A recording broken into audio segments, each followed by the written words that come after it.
So part two. So this is where people are going to throw the hate in the comments because how dare you say something like this? But I'm not saying it because Les Pauls are bad or whatever. I'm a very Les Paul. I'm a Flying V SG Les Paul guy.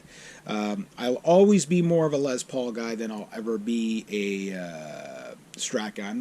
I like Strats. Don't get me wrong. A good Strat is fun to play, but I'll always take this over a Strat. You know what I mean? Like I'll always take this over a Les Paul.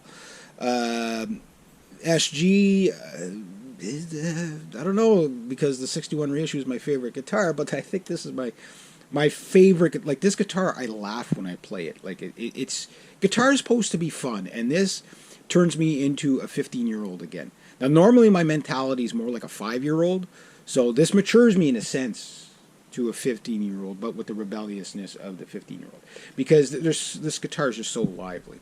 But what makes it so lively? Well, there's a combination of stuff, but the main thing is it's these dudes right here doing all the hooliganing. But if I'm playing a Les Paul with burst buckers in it, right? Great sounding straight through the amp. You can get the Angus Young sound. You can definitely get a really good Slash sound. Joe Perry from Aerosmith, those kind of sounds. Obviously, anything from the Eagles, Jimmy Page. You can get all those great sounds.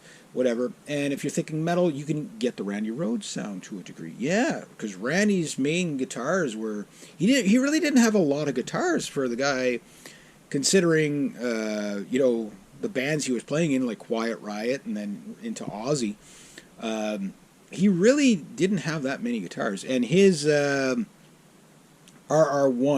the first Rhoads model, didn't look like this at all. It was a lot different. It was a lot more boxed off, kind of, and the shoulder was a lot higher, but it didn't matter. It's a Flying V, so it's like the fret access. This is a 22 fret guitar. The fret access on this guitar is good up to the first pickup. like you could like your hand can literally play on the bridge. Like it's nuts. It's like when I see, oh, this new guitar has a new super cutaway, I'm like, oh, that's cute. That's why people love Flying V's, is to play. Like people, I don't really like Flying V's, and then they play them, they're like, oh my god, this thing's like a maniac to play. But yeah, the Les Paul, you get the distortion that I'm using, even at half the distortion I'm using right now. I'm not using a great distortion, I'm just using a cheap pedal or whatever. There's no way at volume my SGs or my old Les Paul or any Les Paul I've ever played with Gibson pickups in it, with maybe the exception of the Dirty Fingers, the 500T, and maybe the 490, could take that distortion. And none of those Gibson pickups, even the incredible 500T, which if you ever want to try a really hot pickup, there you go. The Gibson Flying V Coralwood model a couple of years back had the 500T in it. I played it through my Hot Rod Deluxe, and I was just like, this thing's going to blow up the amp. It was probably hotter than this. So it's the hottest pickup Gibson makes, and the most modern sounding, and really dark. Really dark. But this, I like the voicings of these more. It has that, like I say, kind of a JB kind of sculpted, kind of spanky sound, but with a lot of beef to it, right? So, like I say, it has everything that it has everything that JB has, and everything that JB doesn't have. So it's a really interesting pickup. It really is. You might have to play them for a while to really hear what's coming out of it. But once you hear those things, yeah. And again, I haven't tried the Duncan distortions in too many guitars.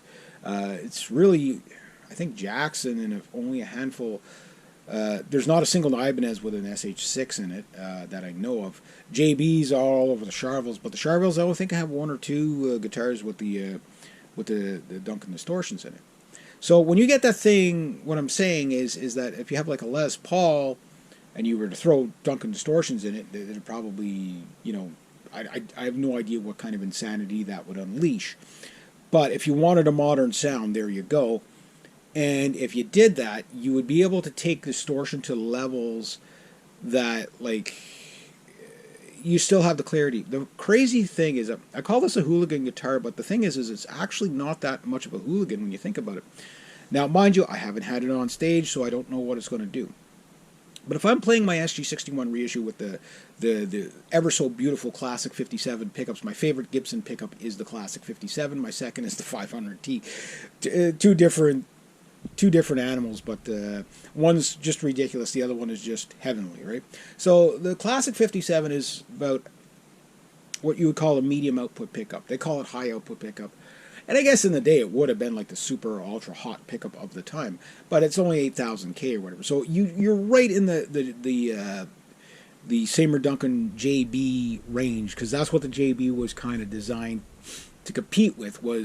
It was for people who wanted to play a Classic 57 or a Burstbucker live, but without all the screaming feedback and the hooliganism that comes with trying to put gain to a pickup that just can't take it live. And that's the downside to the SG, is that at a certain stage volume, it's just, the thing just, every note just screams. And I've done the tabletop of my SG61 reissue and my SG3s.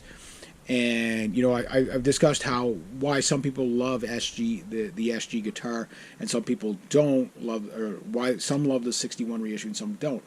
The 61 reissue is a guitar that you have to try to tame it at every possible moment.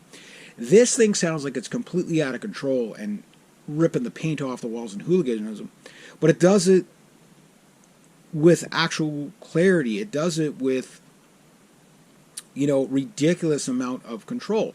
The pickup itself never loses control. It seems like there's no such thing as too much distortion for this pickup, hence why they probably call it the distortion. And there's the SH8, I think, is the hottest pickups that they make. The SH10 is the full shred. The SH4 is the the JB.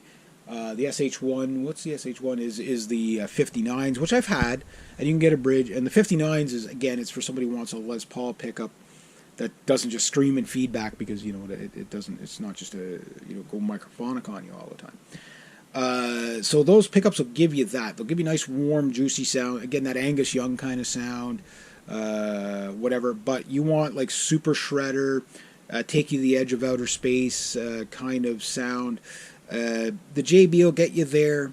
It'll give you that kind of California sound, the spanky, happy rat, Eddie Van Halen, you know, those kind of sounds. The Duncan Distortion gives you like Randy Rhoads, obviously, and it gives you Anthrax, Megadeth, that kind of real thrash metal sounds, 80s, 90s thrash metal sounds, and then some. And then if you want to go into super duper modern metal, you can. No metal, maybe not, but in a 7-string, you can get, you know, I think you can get the Duncan Distortion in a 6 and a 7-string variant. A lot of those guys that are going to do, like, say, deathcore or death metal or whatever, they're probably going to go, like, what they say, like a Duncan Invader, because it's a darker sounding pickup. But if you found that, okay, yeah, you want a dark sound, but you want something that actually cuts through a bit, this is the pickup that will cut through. So think Randy Rhoads. It's obviously, you know, in this guitar, that's the setup. But if you had it in a Les Paul, you had it in a Super Strat, you had it in whatever, that's kind of the sound it's going to give you. It really accents those low percussive sounds. When you do legatos like that, you hear that boom, boom, you know, as you're playing the notes, and it just sounds glorious. But the thing is you could do it at such high volumes with so much distortion, and still maintain the clarity, still maintain that the anger and the aggression and all the stuff that makes you grin and get giddy and act like a silly human being. But a happy silly human being. What I do for time. Yeah. So, yeah, a long discussion. Give them a try. Again, they're not going to be for everybody. For you blues guys, you're not going to like it. You know, you might, but I doubt it. It's just, you know, you want to play edge of breakup. Like on my Hot Rod Deluxe, I've got basically a clean channel. I've got a crunch, and then I've got a boost, right? When I play normal guitars. When I play this guitar through it, I've got a boost, a crazy overkill, and rip the paint off the walls. And my amp's like I can't take that hot of a signal. You can probably burn out an amplifier that doesn't play compressed. So your classic boutique amps, like a Fender Champ or a Fender Hot Rod Deluxe or Fender Junior or even Fender Twin. Fender Twin might be able to do it because I think you can actually get compressed on that amp. Mesa Boogie, no problems. Marshalls, probably no problem, depending on the Marshall. But Marshalls, yeah, like, I mean, I find a Marshall amp is pretty anemic.